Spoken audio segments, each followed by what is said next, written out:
Two powerful earthquakes have hit central Turkey and northwest Syria, killing at least 2,600 people and injuring thousands more. The first quake struck in the middle of the night, destroying homes and buildings across a large area.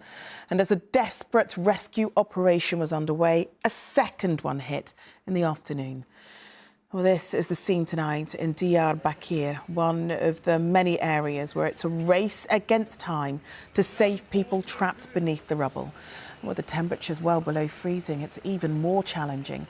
In a moment, we'll have the latest live from our correspondent Emma Murphy, who is in Turkey. But first, here's her report on the terrible destruction and a warning that it does contain images that you may find upsetting. Just after 4 a.m, as a nation slept, nature unleashed its untamable force. The ground began to tremor. The rattle of buildings grew. Lightning tore through the sky. And the quake grew stronger. Then, darkness. Within seconds, building after building was downed. The homes which once protected, now concrete tombs for the living and the dead. The screams of those who survived echoing through the night. The screams of those trapped beneath, silenced by the mass upon them. For some, there was the mercy of rescue. But many thousands more are now trapped across this shattered land. Please help. My grandchild is only 18 months old. They lived on the 12th floor. I cannot get through to my children or grandchildren. This is the 7th floor. I'm looking for my sister-in-law and 2 of my niece's nephews in there. I cannot get through to them. Daylight exposed the horrors of the night, but it brought no respite. Continual aftershocks brought down buildings as far apart as the distance between Manchester and London, with tremors felt across an area of 23,000 miles square.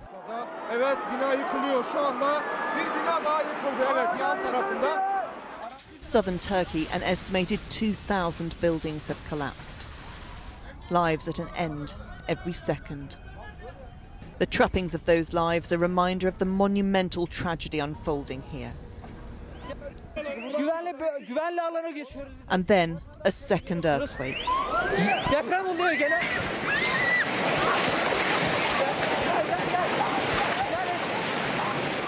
At 7.5 magnitude, just a tiny bit less than the 7.8 of the first.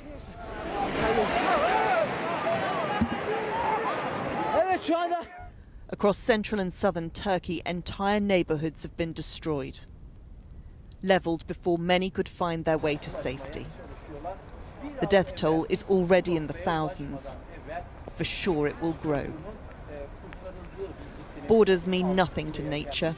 This quake was felt strongly across 8 countries and brought yet more harm to those who have survived the man-made hell of Syria's war. This time, they didn't escape this destruction. They are just underground. People are under the rubble. They are trying to help, but what can one vehicle? Some few people working in their bare hands, working for like those people who are under the rubble.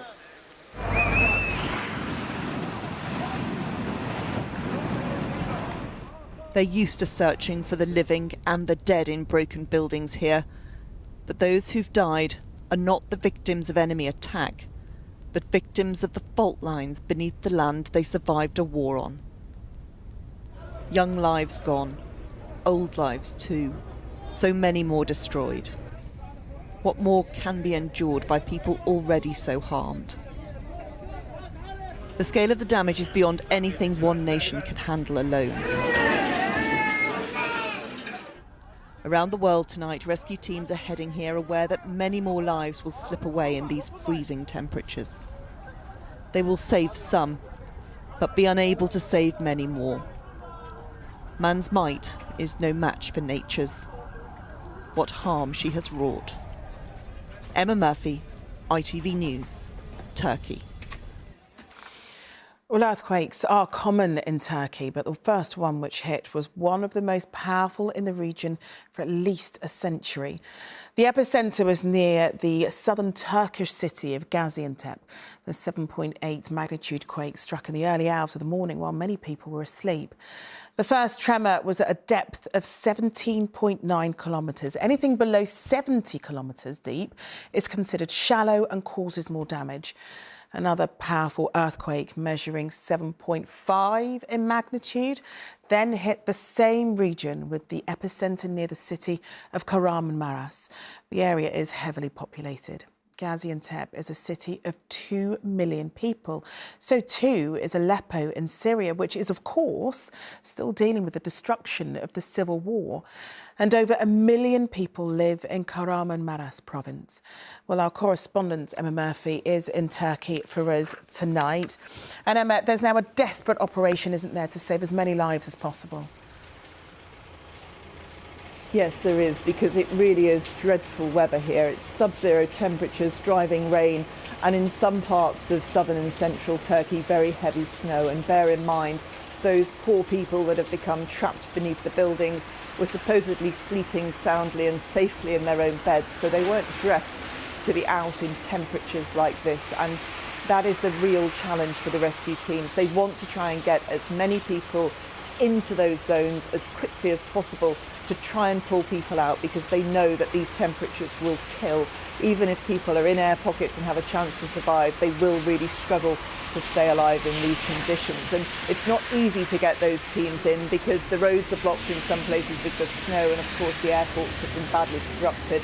At the moment, many people are taking shelter in schools and mosques. They're being provided with blankets, they're being provided with clothing and also food and warm drinks. But there is only so much that can be done in those situations. And of course, many of these people are waiting to find out what have happened to friends and loved ones. The whole of Turkey is now under an earthquake alert this evening. There's a real concern that that huge shift of the Arabian and the Anatolian plates is going to cause further movements on fault lines around this country. So there is great concern. There have been over 40 aftershocks today, and some of those are actually at a magnitude that is greater than some earthquakes that have been reported in previous years. There is a huge rush to get those teams in. That's going to take time. The one thing that they don't have at the moment is the luxury of time. OK, Emma, thank you very much for that.